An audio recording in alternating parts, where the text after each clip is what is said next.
रशीद अनवर कासमी साहब, काजी इमारत शरिया भागलपुर जनाब मौलाना अताउर रहमान मिफ्ताही साहब, मेरे पार्टी MIM की पार्टी जो आपकी दलितों की कमजोरों की पार्टी है, उसके बावकार कौमी तर्जुमान और बिहार के रियासती यूथ प्रेसिडेंट जनाब आदिल हसन एडवोकेट साहब, भागलपुर के हमारे सदर जनाब भाई शाहीन साहब, पार्टी के बहुत ही जाबाज सिपाही और समाजी खिदमतगार, आप सबों की उम्मीदों के लाल जनाब भाई इस्माइल खान साहब, भाई आदरणीय गौतम कुमार प्रीतम जी, आज के महफिल की निजामत कर रहे जनाब मौलाना तबरेज रहमानी साहब, जनाब अली सज्जाद साहब, जौहर बाबू, इमरान बाबू, भाई गुलाम रसूल साहब और दीगर मोअज़्ज़ज़ उलमा किराम, मुख्तलिफ हल्के से आए हुए समाजी कारकुन, नौजवानों, हिंदू मुस्लिम साथियों और मीडिया के सच्चे दोस्तों, मैं सबसे पहले उन तमामी हजरात को मुबारकबाद देना चाहता हूँ जिन्होंने वक्त के अहम मौजू पर इस जलसे का इनेकाद किया है। और ये जलसा आम जलसों से कई मानों में बड़ा तारीखी है, इसलिए कि और जलसे होते हैं, कहीं सीरत के जलसे होते हैं, कहीं तामीर मस्जिद के जलसे होते हैं, कहीं सरकारी प्रोग्रामों को जमीन पर उतारने के लिए धरने होते हैं, लेकिन आज का ये जलसा इस मुल्क में पैगाम सीरत बाकी रहे या न रहे, इस मुल्क में अहले ईमान रहे या न रहे, इस मुल्क का आइन बाकी रहे या न रहे, इस मुल्क में हिंदू और मुसलमानों की मोहब्बत कायम रहना रहे, उस पर फैसला अपने जलसा है। एक हुकूमत वक्त और मोदी जैसे जालिम हुक्मरान को बाखबर करने के लिए जमा हुए हैं कि मोदी ये मुल्क, इस मुल्क में बसने वाले 140 करोड़ हिंदू मुस्लिम सिख ईसाई भारतीयों का है, इस मुल्क का कोई बादशाह नहीं है, ये मुल्क इन तमाम तर लोगों का है, ये जन जन का नाम भारत है, कन कन का नाम भारत है, भारत किसी के बाप की मीराश नहीं है। ये पैगाम देने के लिए हम जमा हुए।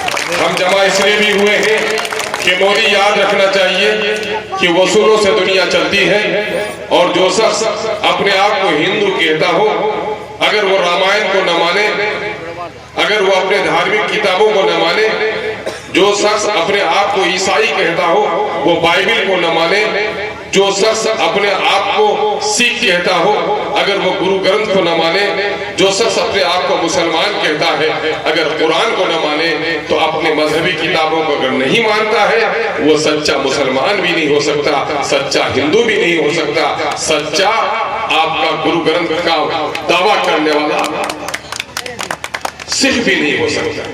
ठीक उसी तरह से भारत में जो रहता हो और भारत के आइन का एहतराम न करता हो, भारत के संविधान का एहतराम नहीं करता हो, वो तो हो सकता है इंसान, लेकिन सच्चा भारतीय कभी नहीं हो सकता है।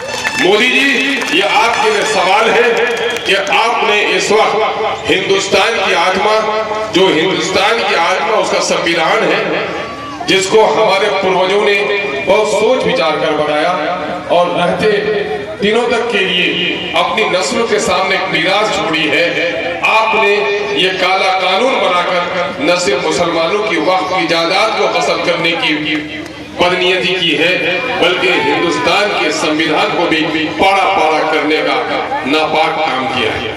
वो कैसे? आपको और हमको मालूम होना चाहिए कि इस मुल्क की आजादी के लिए हिंदू और मुसलमानों ने, सबने, दलितों ने, अगड़ों ने, पिछड़ों ने, सबने गर्दनें कटाई और तारीख इस बात की शहादत दी है, जैसा कि मौलाना मिफ्ताही साहब आप कह रहे हैं कि 1857 जिसको अंग्रेजों ने गदर कहा और जिसे हम कहते हैं तहरीक आजादी, और उसमें अगर देखेंगे पेशावर से लेकर दिल्ली तक, दिल्ली से लेकर आसाम तक फांसी के फंदे में जरूर लटके हुए थे। मोदी जी, आपके पिता कम थे, मेरे बाप दादा ज़्यादा थे जिनके सर पर टोपियां थी, जिनके चेहरे पे दाढ़ियां थी। नहीं थी। जैसा कि मौलाना ने भी कहा है कि 1857 के तहरीक आजादी की एक बड़ी वजह मेरठ के छावनी में जब वहां के सिपाहियों को यह खबर मिली कि एक तरफ चढ़वी गाय की लगी है, दूसरी तरफ सूअर की लगी है, यानी अंग्रेजों ने हिंदुस्तानी मुसलमान और हिंदुओं के धर्म को आघात पहुंचाने वाला काम किया है। तो उस वक्त हमारे उलमा उठे और आज राम भक्त जो अपने आप को कहते हो, ये अंग्रेजों के नापाक कदम अगर बहुत दिनों तक न जाते, यकीन जानो मुसलमानों के बच्चे दीन से तो महरूम होते, लेकिन तुम्हारे बच्चों के दिलों में भी राम की आस्था बाकी नहीं रहती। राम की आस्था को बाकी रखने के लिए भी अगर किसी ने शहादत दी है तो हमारे उलमा कराम है, जिन्होंने मुझे मुबारकबाद देना चाहिए। और आज जिनके बाप दादा ने मिलकर इस मुल्क को आजाद किया, उनको तुम तरह तरह से परेशान करते हो। आप जान रहे हैं कि मोदी जब से गद्दी पर बैठे हैं, मोदी ने एक तरफा तौर पर मुसलमानों को निशाना बनाया है। मोदी ने यही नहीं बल्कि जब 2002 में वो गुजरात में वजीर आला थे, वहां के मुख्यमंत्री थे, और उस वक्त गोधरा में जो फसाद हुआ जिसकी सरपरस्ती कोई उसने की, अगर सरपरस्ती न की होती तो ये जुमला वो नहीं बोलते। उस वक्त पूरी दुनिया संसार हो गई थी, इंसानियत चीख रही थी, बेटियों की आबरू लुट रही थी। माँ के सामने में बेटियों की आबरू को तार-तार किया जा रहा था। नौजवानों दूध पीते बच्चों को आप देखेंगे कि आग में फेंका गया है। बिल्किस के साथ एक नहीं, दो नहीं, कुत्ते और सूअरों ने भी जो अमल नहीं किया है, 11 दरिंदों ने उसकी इस्पत तरी की है। और उस वक्त मोदी को शर्म नहीं आई, हया नहीं आई कि आपने राजधर्म का पालन नहीं किया। मोदी जी को जे जाए कि इसमें अफसोस होगा। आपको 2002 का बताने की जुमला उनका याद होगा। उसने कहा था कि हम गौरव रथ निकालेंगे, गौरव यात्रा करेंगे, यानी इंसानों का खून बहे और खुश हो जाए, वो दरिंदगी हो सकती है, इंसानियत कभी नहीं हो सकती। और मोदी जी आपने ये काम करके दिखाया है की दुनिया पर, और मुल्क में अमन और अमान के कायम रखने के लिए फैसला आपके हक में कर दिया और आपने मस्जिद बना ली। हम खून के आंसू पी के रह गए, अपने खुदा से हमने दुआ कर ली, ऐ खुदा तेरे घर को जिसने वीरान किया है तू उसे वीरान करेगा, मुझे सब की तौफीक दे। हमने अपना तौर पर पूरे मुल्क में अमन और शांति का पैगाम दिया है। ये होना क्या चाहिए था, होना ये चाहिए था इसके बाद हुकूमतों को उस पर कब्जा लगानी चाहिए थी। जो आजादी के बाद इंडियन वर्शिप एक्ट है, उसके मुताबिक दूसरे मजहबी मकामात को वहां छेड़ा नहीं जाता, लेकिन उसके बावजूद भी आपने हमें हर जगह छेड़ा। गोया आपने इस मुल्क में हिंदू और मुसलमानों को जिस तरह अंग्रेजों ने लड़ा कर राज किया था, आप उस तरह राज करना चाहते हैं। हमारे भागलपुर के अध्यक्ष शाहीन साहब, इस्माइल साहब, जौहर साहब, फैजान साहब, इमरान भाई, दोस्तों, बुजुर्गों, अजीजों, आपने देखा कि जब से वक्फ अमेंडमेंट बिल और एक्ट आया, सबसे ज्यादा MIM आपके बीच एक्टिव रही। और बिहार में आपने देखा कि पूरे बिहार में सबसे पहला जो इजलास, सबसे पहला प्रोटेस्ट हुआ तो किशनगंज में हुआ। आपने देखा, हम लोग चाहते हैं हर मिल्ली तंजीम, हर पार्टी इसमें भाग ले, क्योंकि सिर्फ ये MIM की लड़ाई नहीं है, ये हमारी लड़ाई, सबकी लड़ाई। क्योंकि ये जमीन जो वक्फ का इमामबाड़ा हो, कब्रिस्तान हो, ईदगाह हो, मस्जिद हो, खानकाहें, सबकी, इसलिए सभी पॉलिटिकल पार्टी को आने का हम लोग दावत दिए। और आपने देखा किशनगंज में इसकी बेहतरीन शुरुआत हुई। रमजान के दिनों में भी आपने देखा जब all India Muslim personal law board और इमारे शरिया पटना में गर्दनी बाग में धरना दिया तो सब अख्तर उलिमान साहब ने कहा कि बिहार के जितने भी MIM के यूनिट हैं सभी जिम्मेदार आप आए और पटना में एक कामयाब जलसा हुआ। सुप्रीम कोर्ट में भी आपने देखा कि बैरिस्टर असदुद्दीन ओवैसी साहब पिटिशनर हैं और दूसरे और 73 पिटिशनर में भी बैरिस्टर असदुद्दीन ओवैसी साहब की तरफ से निजाम पाशा एडवोकेट और दूसरे हमारे एडवोकेट उसमें केस को लड़ रहे हैं। 5 तारीख को सुनवाई है। ये लड़ाई, क्योंकि आप वक्फ का 2, 3, 5 चीज ऐसा है कि जो एकदम जो नरेंद्र मोदी ऊपर से दिखाना चाहते हैं कि आप हमदर्द हैं, ये हमदर्दी की बात नहीं। एकदम आप जबरदस्ती पहला आप बोल रहे हैं कि वक्फ बोर्ड को दिमाग में, दूसरे के दिमाग में वक्फ बोर्ड को रेलवे और डिफेंस के बाद सबसे ज्यादा आप बोलते हैं कि वक्फ की जायदाद, ऐसी बात नहीं है। कर्नाटका, आंध्र प्रदेश, तेलंगाना, उड़ीसा, ये जो राज है तमिलनाडु, 5 स्टेट में 12.5 लाख एकड़ से ज्यादा हिंदू इन्वायरमेंट बोर्ड को जमीन है और वक्फ बोर्ड को 10 लाख के अंदर है। उसमें 18% कब्रिस्तान है, उसमें 12% इमामबाड़ा है, उसमें 15% मस्जिद है। वक्फ की जो जमीन है, जरूर वक्फ की जमीन में कहीं पर कमियां रही, इंक्रोचमेंट रहा, लेकिन मैं भाजपा के लोगों से या बीजेपी के एनडीए के लोगों से पूछता हूं कि 20 स्टेट में आपकी सरकार है, एक स्टेट बता दीजिए जहां पर वक्फ की जायदाद को आपने हिफाजत किया हो या वहां का इंक्रोचमेंट आपने हटाया हो। एक भी एग्जाम्पल उनके पास नहीं है। आप तेलंगाना में पार्टी के हमारे फ्लोर लीडर अकबर ओवैसी साहब बार असेंबली में एसआईटी गठन की बात किया और एसआईटी बनाया उन्होंने। हमारे रात की नींद और चैन सब खत्म हो जाएगा। हमारा ये पहला ये दिल का हाथ होगा कि हम हर वो काम करें जिससे सरकार इस बिल को वापस ले। मेरे भाइयों, तारीखी चीज हमारे पास क्या बची है? ज्योति सब इन्होंने ले लिया। अब ये वक्त का मामला है, जो हमारे मदारिस हैं, खानका है, कब्रिस्तान है, जो भी है हमारे, ये हमारे बाप दादाओं अजदाद ने हमारे लिए देखे गए और ये सरकार कहती है कि हम अपना इस पर कंट्रोल करेंगे। ये हमसे कभी बर्दाश्त नहीं होगा। और तकरीर करने के लिए, बात करने के लिए हमारे बड़े बड़े लीडर लोग आए हैं, आप उनकी तकरीर को सुनेंगे। हम तो रात दिन 24 घंटा आपके साथ रहते हैं, आपके छोटे भाई हैं, आपके साथ रहते हैं। मैं यही कहूंगा कि ये गफलती नींद से बेदारी अच्छी है। गफलत में ना रहिए कि आपका काम कोई और करेगा। जिसका घर जूता है वही छापता है। और मेरे भाइयों, बुजदिली की चादर को हटाइए, समेट कर फेंकिए। किस खौफ की दुनिया में जी रहे हैं आप? आपकी लड़ाई आरजेडी लड़ेगी, जेडीयू लड़ेगा, कोई नहीं लड़ेगा। सब पर्दे के पीछे खंजर लेकर खड़े हैं। हमारा कोई अपना नहीं है अभी इस समाज में। हमें अपनी जंग खुद ही लड़नी है। आप अपने आप को तैयार करें और हिम्मत रखें, मदद अल्लाह की आएगी। मेरे भाइयों, हम 313 वाले हैं, आप क्यों भूल गए? हम किसी महाज में नहीं डरे। और हमारे बहुत से जो भाई हम कहते हैं कि हमारी अक्सरियत नहीं उतनी है, हम बहुत कम तादाद में हैं, क्या कर लेंगे? तो मेरे भाइयों, अक्सरियत हमारी कहाँ रही? किस मैदान में हम अक्सरियत में थे? लेकिन हर मैदान में अक्सरियत कम, फिर भी फतेहयाब हमें अल्लाह ने किया। तो हमें मेहनत करनी है और फतेह की उम्मीद अल्लाह की जात से रखनी है। हम हक के लिए लड़ने के लिए खड़े हैं, किसी को धोखा देने के लिए नहीं खड़े हैं। मेरा घर है, मेरे बाप दादा अजदाद की प्रॉपर्टी है, और उस पर अगर कोई काला कानून लेकर आएगा, कोई उसको चोरी करने का और हसब करने का अगर प्लान बनाएगा, तो उसके लिए हम खड़े हैं। यही बात मैंने पहले भी कहा था कि इस जंग की आगाज उन्होंने की है, अंजाम तक हम लोग पहुंचाएंगे और इस बार उसे दिखाएंगे कि तुम्हारा कोई भी ऐसा आलतू फालतू कानून मुसलमान अब बर्दाश्त करने वाला नहीं है। और इस विधानसभा चुनाव में राजनगर विधानसभा का मुसलमान जिस करवट बैठेगा, सत्ता उधर ही जाएगी इंशाअल्लाह। सत्ता की चाबी और सीट की चाबी राजनगर विधानसभा के जनता के हाथ में है। यही दलाल लोग आपके पास आते हैं और सोच जाते हैं कि अरे ये कैसे होगा, वो कैसे होगा। मेरे भाइयों, ये हो सकता है यहाँ में इतने लोग हैं कि सभी लोग AIMIM से इत्तेफाक नहीं रखते हो, लेकिन फिर भी मैं ये कहता हूँ कि आप अपने दिल पर हाथ रखकर बोले कि क्या बैरिस्टर असदुद्दीन ओवैसी मुसलमान के किस मामले को उठाने में पीछे रहे? आपकी किस हद की बात को उन्होंने नहीं उठाया?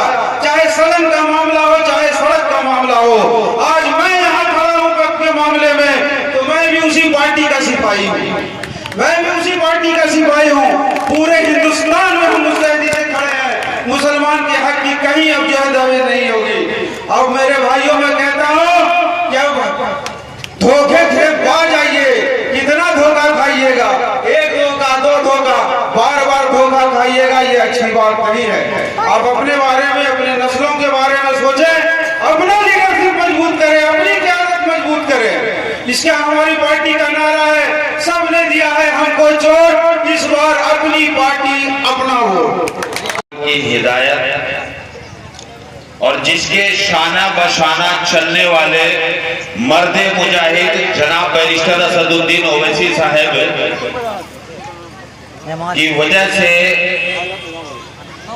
इन सारे उलमाए किराम बुजुर्गाने दीन बहुत सारी तंजीमें मिलने जमीयत उलमाए हिंद मुस्लिम पर्सनल बोर्ड सारी तंजीमें इस वक्फ तरमीमी बिल के खिलाफ 2025 जो सरकार हम पर थोपी है उसके खिलाफ हम लोग यहाँ जमा हुए हैं। बहुत सारे भाई मेरे ये वक्फ बिल है क्या चीज नहीं जानते हैं। बहुत सारे को इनका ज़बर शेर भी पता नहीं है। इसीलिए हमारे उलमाए किराम जगह जगह ये प्रोग्राम कर करके लोगों को बता रहे हैं, लोगों को जानकारी दे रहे हैं कि ये बिल जो आया है, ये सरकार जो हम पर थोपी है, ये हमारी शरीयत में मुदाखलत है, हमारी मस्जिदों की आजादी छीनना चाहती है, हमारी दरगाहों की आजादी छीनना चाहती है, हमारे कब्रिस्तानों की आजादी को छीनना चाहती है। इसीलिए उलमाए किराम जिसकी तारीख गवाह है जब 1947 में जब हिंदुस्तान जब आजाद हुआ था तो यही उलमाए किराम ने अपने गर्दन को कटा करके हिंदुस्तान को आजादी दिलाया था। ये उलमाए दीन है। और अफसोस आज के दौर में हम अपने उलमा को रहनुमा मानने से इनकार कर गए और हम लोग ये सोच लिया है। अब आपके बीच जनाब आदिल हसन यूथ प्रेसिडेंट, बिहार सदर यूथ जनाब आदिल हसन, ऑल इंडिया मजलिस इत्तेहादुल मुस्लिमीन, वो पटना से अभी आ रहे हैं। प्रोग्राम कल का प्रोग्राम सनोला में रखा गया है जमीयत उलमा की तरफ से और all India Muslim personal board की जानिब से, इमारत शरिया की जानिब से। इसलिए मेरे भाई, हमारे धन, हमारी जायदाद, हमारी संपत्ति मालिक कौन? सरकार बनेगी। सरकार तो पूरे हिंदुस्तान को खोखला कर चुकी है। पहले तो इसका निगाह था किसानों की जमीन पर। जब किसानों ने इसको समझा और जब लौट पर आए, 1.5 साल तक मुसलसल इनकी लड़ाई लड़ते रहे, तब ये सरकार घुटनों पे आई और उस बिल को वापस किया। असेंबली पर क्या फर्क पड़ेगा? कोई फर्क नहीं पड़ने वाला है जब तक कि आपका नुमाइंदा वहां नहीं पहुंचे। और नुमाइंदा भी कैसा? जो इस्लाम को समझता हो, हुर्मत को समझता हो, इस्लाम की बातों को जानता हो, मस्जिद की हुर्मत को जानता हो और कब्रिस्तान और जितने मसाइल हैं उसको समझता हो, तभी वो वहां आवाज उठा सकता है जब उसके जमीन पर आवाज आएगी तो। लेकिन वो भी ऐसे ही रहा कि नाम नमूद का मुसलमान है, शक्लों के लिबास से दिख रहा है, नाम उसका जरूर रहमान है, लेकिन अंदर से खोखला है, उसके अंदर कुछ नहीं है। तो हम अपने रहबर को चुने और फिर उनको वहां भेजे। और इस तरह के आज क्या ऐसे कितने सारे मसाइल आएंगे, आने बाकी हैं, वो सब रखे हुए हैं, एक एक करके वो छोड़ा जा रहा है। सबसे पहले अगर हम चाहते हैं बकरे की बोटी बनाना, मेहमान की दावत करना और इससे मजा उठाना, तो पहले तो उसको हलाल करना होगा, तभी आप उसकी बोटी बना सकते हैं। ये हलाल करने का ये निजाम है बीजेपी का कि आपको किसी तरह हलाल किया जाए और उसके बाद आपकी बोटी बनाई जाए। इसलिए हम दरखास्त करेंगे कि भाई एक बात आपको समझ लेना चाहिए कि जुदा हो दीन सियासत से तो रह जाती है जंगेजी। ये दीन ही का काम है जिससे हम अपने वजूद को और अपनी चीजों को बचा सकते हैं, इस्लाम को बचा सकते हैं, दीन को बचा सकते हैं। लेकिन उस वक्त बचेगा जब आप कुर्बानी देंगे दीन के लिए, तो जान मांगता है। सेहत खराब हो जाए तो माल लगाना पड़ेगा, लेकिन ईमान पर ज़र्ब आएगी और ईमान पर हाल आएगा तो माल से नहीं होगा, वो जान की कुर्बानी चाहता है। इसलिए हम सबको इस मसले के लिए और ऐसे जितने मसले हैं उन सबको रोकने के लिए आपको मुत्तहिद होना सबसे पहला काम है। और उनको पढ़ने के लिए हम नहीं था कि जहाँ ऊंची जात के लोग तालीम हासिल करें, वहाँ ये जाकर के तालीम हासिल कर सकते थे। पढ़ने पढ़ने पर पाबंदी थी। हिंदुस्तान में मुसलमान आया, हिंदुस्तान के दबे कुचलों ने इस्लाम की हकीकत और हकानियत और बराबरी और मसावत को समझा तो इस्लाम कबूल कर लिया और उन्होंने अपनी जमीनों को वक्फ किया, मदरसा बनाया, एक स्कूल बनाया, मकान बनाया जितने भी मुसलमान आबादी में। और दूसरी आबादी में आप देखेंगे आज चाहे वो सरकारी स्कूल की शक्ल में हो, वो तमाम की तमाम वक्फ की जायदाद पर है, जिसको हमारे आवाजदार ने वक्फ किया था कि जहाँ मुसलमान बच्चे भी पढ़ेंगे वहाँ दलित बच्चे भी पढ़ेंगे, वहाँ छोटे बिरादरी के दबे कुचले मजलूम हिंदू भाइयों के भी बच्चे पढ़ेंगे। तारीख बताती है कि 90% से ज्यादा दलितों और दबे कुचले लोगों के, हिंदू भाइयों के छोटे गांवों और अछूत बिरादरी जिनको समझते थे बड़े लोग, उनके 90% बच्चों ने हमारे मदरसे में, हमारे स्कूल में जो हमारे पूर्वजों ने वक्फ किया था उनमें तालीम हासिल करके वो एडुकेटेड बने, तालीम याफ्ता बने। आज उसी तालीम का को, उसी कुआं को, उसी मदरसे को, उसी मकतब को हमसे छीना जा रहा है। याद रखो कि सिर्फ मुसलमान से नहीं छीना जा रहा है। ए दलित भाइयों, वो वोट के लिए तुमको हिंदू बताते हैं, वो वोट के लिए तुम्हें एक बनाने की कोशिश करते हैं और उसके बाद तुम्हें लात मार देते हैं। समझो तुम्हारे बच्चे से भी तालीम का हक छीनने के लिए ये वक्फ कानून लाया है। सिर्फ मुसलमानों की जायदाद नहीं बल्कि तुम्हें भी बर्बाद करने के लिए ये वक्फ कानून लाया है। आज आप देखिए मौलाना मजहरुल हक यूनिवर्सिटी खालो के तहत 32 बीएड कॉलेज आते हैं। कितने? 32 बीएड कॉलेज। कल हम लोग पटना के एक मीटिंग में थे, हजरत अब्दुल इमाम साहब जैसे कई नेता भी मौजूद थे, उनसे पूछा गया, यूनिवर्सिटी का मुहासरा कराया गया, उनका पूरे तौर पर तफसीली जायजा लिया गया तो 32 बीएड कॉलेज में 90% गैर मुस्लिम बच्चे पढ़ रहे हैं और 32 बीएड कॉलेज वक्फ की जायदाद है। एक दो नहीं, 32 बीएड कॉलेज हैं मौलाना मजहरुल हक यूनिवर्सिटी के तहत और 32 कॉलेज वो बीएड कॉलेज वक्फ की जायदाद पर है और उस वक्फ से फायदा उठाने वाले 90% की तादाद किनकी है? गैर मुस्लिम भाइयों की, हिंदू भाइयों की, और 10% सिर्फ मुसलमान उससे फायदा उठा रहे हैं। वो जमीन जो वक्फ की हैसियत खत्म कर दी जाएगी, जो सरकार अपनी ताबील में ले लेगी, क्या ये गारंटी है? ये गारंटी है कि उसमें हमारे दलित और हिंदू के दबे कुचले बच्चे आइंदा तालीम हासिल कर सके? क्या ये गारंटी है कि वो जमीन वो अदानी को नहीं देंगे?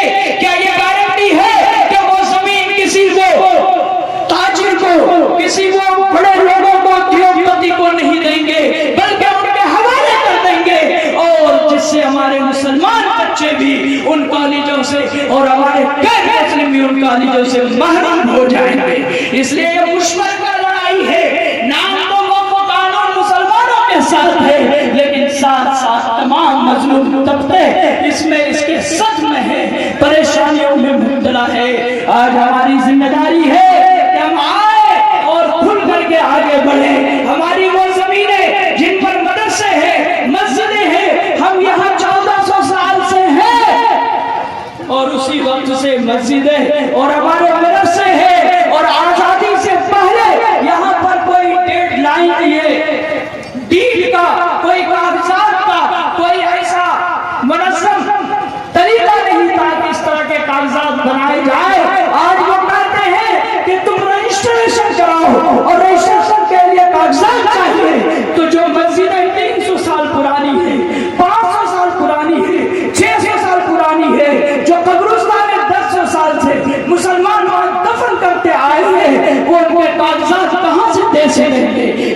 है और क्या कहेंगे? हम तो इस वक्त दो गम साथ में लेकर आए हैं। पहलगाम में बेकसूर मुसाफिरों का कत्ल हुआ है, हम उसकी मजम्मत करते हैं। और दूसरा मामला ये है कि मुल्क के आइन पर यानी संविधान पर हमला हुआ है और मुसलमानों के वक्फ की जायदाद को छीनने की नापाक कोशिश की है मोदी जी ने। हम इसकी भी मजम्मत करते हैं और इस काले कानून के खिलाफ आखिरी दम तक लड़ाई लड़ने का ऐलान करते हैं। क्या लगता है मोदी जी, अमित शाह कह रहे हैं कि ये वक्फ बिल कानून मुसलमान के भलाई के लिए है, तो क्या लगता है आपको? जो लोग ये कहें कि कुत्ते का बच्चा भी दब जाए तो गम होता है मुसलमानों के साथ। मुसलमानों की दाढ़ियों टोपियों से जो खिलवाड़ करवाए लोगों को, इसकी इज्जत लूटी जालिमों ने, उन जालिमों के गले पर जो लोग माले डाले जिनके लोग, वो लोग मुसलमानों की भलाई के बारे में ये कभी नहीं हो सकता, ये कभी नहीं हो सकता। बिहार में नीतीश कुमार ने भी समर्थन किया, पहले विरोध में थे, और जीतन राम मांझी, चिराग पासवान ने, हमारे कुछ नादान लोग हैं जो नीतीश कुमार की नीयत को और उसके काम को नहीं समझते हैं। नीतीश कुमार ने हमेशा से बिहार के मुसलमानों को धोखा दिया। जब तलाक बिल का मामला हुआ उसने बीजेपी का साथ दिया, जब NRC का मसला हुआ उसने बीजेपी का साथ दिया। तो अब कोई अहमक ही होगा जो उस पर उम्मीद रखे हुए था। उसने पूरे तौर पर, बल्कि ये कहूँ कि तलाक के मामले में और CAA के मामले में नीतीश साथ न भी देते तो ये कानून मोदी बना सकते थे, उसको मेजोरिटी थी। लेकिन आज तो अगर नीतीश रुक जाते तो ये कानून नहीं बन पाता। तो इसके माने ये है कि जितने बड़े मुजरिम मोदी हैं उससे कम मुजरिम नीतीश कुमार नहीं। क्या लगता है इस बार बिहार में विधानसभा चुनाव है और MIM किस तरीके मजबूती से काम करेगी? अब भागलपुर में आप ये इनकलाब देख रहे हैं और आपको अंदाज़ा नहीं होता है कि MIM क्या कुछ कर रही है। MIM पूरी मजबूती के साथ पूरे बिहार में दलितों के, शोषितों के, वंचितों के, मुस्लिम अक़लियतों के मसाइल की लड़ाई लड़ती है और बड़ी मजबूती से लड़ाई लड़ रही है। कितने सीटों से? सेकुलर गठबंधन हमें साथ लेता है तो अच्छी बात है, वरना हम तीसरा महाज बनाकर पूरे बिहार में लड़ाई लड़ेंगे।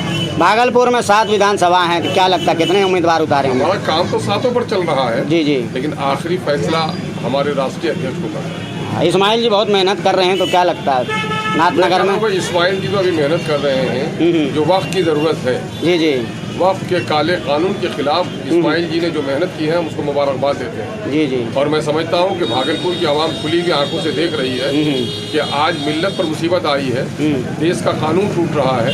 जो शख्स अगर इस लड़ाई को लड़ता है तो वो आगे भी आपकी लड़ाई लड़ सकता है।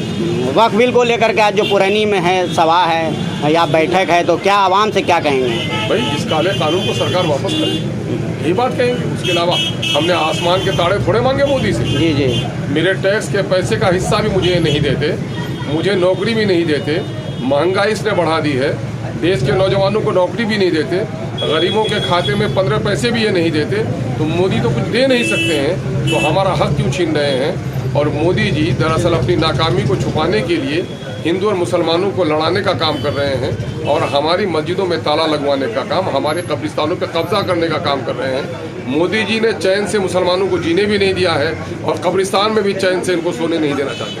और 341 को लेकर के क्या आपका राय है? अभी जो मसला है इस पर हम लोग लड़ाई लड़ रहे हैं, आगे वो लड़ाई लड़ी जा रही है, आगे वो लड़ाई लड़ी जा रही है। जी बहुत कानून को लेकर के जो आज एहतजाज किया जा रहा है, क्या कहेंगे? बिल्कुल गलत है। मुसलमानों के साथ जो है ये वो काम करने जा रही है जिस तरह रोटी बांटने में बंदर आ गया था, इधर झुकता था उधर रोटी खा लेता था, यहाँ तक कि सारी रोटी उसने खा ली। जी तो हमको ऐसे ही बेवकूफ़ बनाने की एक कोशिश है। हम सबको मुत्तहिद होकर के इसका जवाब देना चाहिए और इस पर जो है एकजुटता दिखानी चाहिए। आवाम से क्या कहेंगे? आवाम से है कि आवाम को चाहिए कि भाई इस वक्त जो आवाज़ उठा रहा है इस तरह से उसका साथ दे। काम रखा गया वक्फ बिल को लेकर के क्या कहेंगे? बिल का जो अभी काला कानून जो सरकार जो लाई है 2025 हमारे शरीयत में जो मुदाखलत कर रही है, हम उसको किसी कीमत पर बर्दाश्त नहीं करेंगे। इसी के लिए हम लोग धरना प्रदर्शन पूरे हिंदुस्तान में, हमारे उलमाए किराम और बहुत सारी तंजीमें, सियासी पार्टी जो अभी धर्मनिरपेक्ष है वो लोग इनके लिए जद्दोजहद कर रहे हैं, जिसमें कि हमें मजलिस इत्तेहादुल मुस्लिमीन भी अख्तरुल इमाम साहब भी आए हैं, क्या कहेंगे? अख्तरुल ईमान साहब आए हैं। हमारी पार्टी की जो जिम्मेदारी है, क्योंकि हमारे वरिष्ठ साहब all India Muslim personal board के मेंबर हैं, उनके यहाँ ही सबसे पहला मीटिंग जो है all India Muslim personal board की वही मीटिंग हुई थी। उनके बाद फिर पटना हुई, पटना से फिर ये भागलपुर में हो रहा है, कल इंशाल्लाह सनोला में भी है। ये ऐसे करके प्रोग्राम चल रहा है। क्या नुकसान होगा वक्फ के इमलाक? इस कानून से जो है वक्फ के इमलाक को ये सारी संपत्ति के मालिक मुख्तार जो है वो सरकार हो जाएगी, गवर्नमेंट। हमारा जो वजूद है, हमारा जो इख्तियार है वो खतरे में हो जाएगा। हुकूमत तो कह रही है कि आम आवाम के मफाद में है। हम हुकूमत से एक सवाल है कि आप जो मुसलमानों की हमदर्दी की जो डंका पीट रहे हैं, आपसे एक सवाल है कि एक भी मुस्लिम आपके कैबिनेट में है क्या? आपने कभी एक मुस्लिम को कैंडिडेट बनाया था? आप अक़लियत मुस्लिम के जो वजीर हैं वो किरण रिजिजू हैं, जो कि हमारे मुस्लिम बरादरी से भी नहीं आते। आप किस मुसलमान की बात कर रहे हैं? क्या लगता है सुप्रीम कोर्ट ने भी स्टे लगाया था, क्या कहेंगे? सुप्रीम कोर्ट ने स्टे लगाया है, लेकिन हम मुतमईन नहीं है। हम भरोसा है हमको सुप्रीम कोर्ट पे, ये एकदम फाइनल है। और हम इंशाल्लाह हमेशा बाबरी मस्जिद के शहादत में भी जब सुप्रीम कोर्ट ने फैसला सुनाया, भले वो मेरे समाज मेरे खिलाफ हुआ, लेकिन हमने उसको सर आंखों पे लिया और हमने उसको तस्लीम भी किया। हमको उम्मीद है इंशाल्लाह इस बार सुप्रीम कोर्ट फैसला करेगा। आपका परिचय? मैं ऑल इंडिया मजलिस इत्तेहादुल मुस्लिमीन जिला अध्यक्ष हाजी शाहीन। मुस्लिम पर्सनल बोर्ड की मुश्तरका तहरीक, जिसे मुस्लिम पर्सनल बोर्ड लीड कर रहा है, और तमाम तंजीमों ने, तमाम जमातों ने इस सिलसिले में मजबूत हिमायत और समर्थन दिया है कि हम मुस्लिम पर्सनल बोर्ड के परचम तले इस लड़ाई को आखिर तक लड़ेंगे और इस इरादे के साथ लड़ेंगे। लड़ने के इरादे के साथ नहीं, बल्कि लड़ेंगे और जीतेंगे इंशाअल्लाह। बोलिए इंशाअल्लाह। आइए, चूंकि दरमियान में हमारे भागलपुरी नहीं बल्कि एक नौजवान कायद की हैसियत से, जिन्होंने इमारत शरिया के पैगाम को घर घर और घर के हर फर्द तक पहुंचाने की भरपूर कोशिश की है, और फिर मुस्लिम पर्सनल बोर्ड के हिदायत को हर जगह पहुंचा रहे हैं, बड़ी दिलेरी के साथ बात कर रहे हैं। तो आइए, मैं हजरत मौलाना मुफ्ती खुर्शीद अहमद साहब कासमी, काज़ी शरीयत दारुल क़ज़ा इमारत शरिया भागलपुर और नुमाइंदा मुस्लिम पर्सनल बोर्ड से गुजारिश करता हूँ कि तशरीफ लाएं और अपने टीम की खिताब करें। हम सामईन को महसूस करें।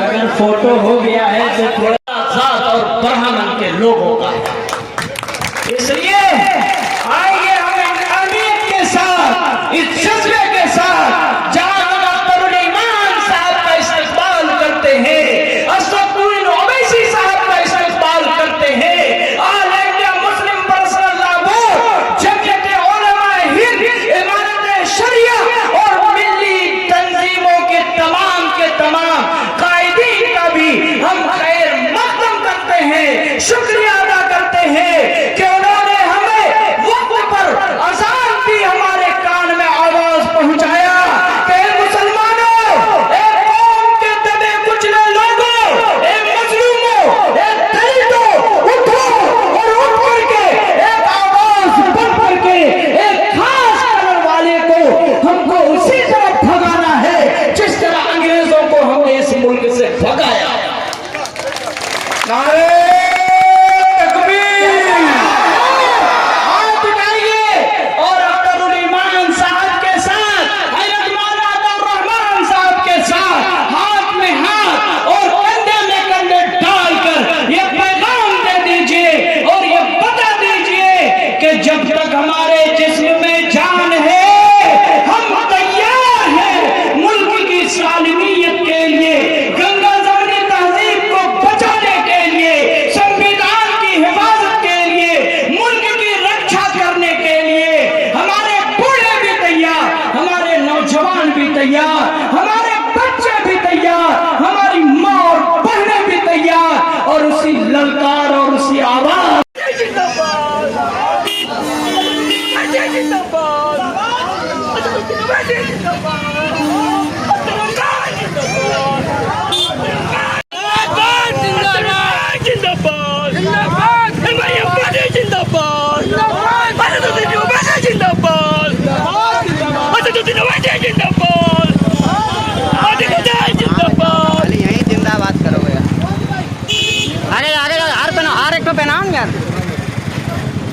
दीजिए तो परेश भाई को। अरे पहनाओ यहाँ मौका है वहाँ।